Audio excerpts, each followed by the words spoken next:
எப்படி இருக்கிறீங்க? எப்படி இருக்க? மாத்திரையோடு கிடந்து வாழ்றேன். முட்டி வலி, காலு வலி.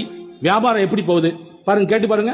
எல்லாருமே ஜிஎஸ்டி பிரச்சனை, அந்த பிரச்சனை, இந்த பிரச்சனை, என்னமோ போய்கிட்டு இருக்கு. இல்ல, எது இருந்தாலும் அல்லாஹ் கொடுத்து கொண்டிருக்கிறான். அல்ஹம்துலில்லாஹ். வலியோடு வாழ்கிற வாழ்க்கை தான். வலியோடு வாழ்க்கை இல்லை என்றால் வாழ்க்கையை ரசிக்காது. சில வழிகளை அல்லாஹ் தருவான். அதுவும் நம்முடைய பாவங்களை கரைக்கத்தான். வலியோடு உண்டான வாழ்க்கை தான். இருந்தாலும் அல்லாஹ் நல்லா வச்சிருக்கான். அல்ஹம்துலில்லாஹ் என்று சொன்னால் அந்த வார்த்தையினுடைய பரக்கத்தை கொண்டே அல்லாஹ் நம்மை நல்லா வைத்து விடுவான். அல்ஹம்துலில்லாஹ் வியாபாரம் நல்லா இருக்கு என்று நீங்கள் சொல்லி பாருங்கள், அந்த வார்த்தையின் பரக்கத்தை கொண்டே அல்லாஹ் வியாபாரத்தை செழிப்பாக்கி விடுவான். அல்ஹம்துலில்லாஹ் குடும்பம் சிறப்பா இருக்கு, பிள்ளைங்க எல்லாம் சிறப்பா வளர்ந்துட்டு இருக்காங்க என்று சொல்லி பாருங்கள், அந்த வார்த்தையின் பரக்கத்தை கொண்டே அல்லாஹ் சிறப்புமிக்க குடும்பமாக மாற்றி கொடுத்து விடுவான். ஒரு விஷயம்தான், அல்லாஹ் நமக்கு பார்த்து பார்த்து செய்கிறான் அருள் ஒவ்வொன்றையும். அந்த அருளுக்கெல்லாம் நன்றியவர்களாக நாம் இருக்க வேண்டும் என்று விருப்பப்படுகிறான். நன்றியின் வெளிப்பாடு உங்கள் நாவிலிருந்து அல்ஹம்துலில்லாஹ் என்று வர வேண்டும் என்று ஆசைப்படுகிறான்.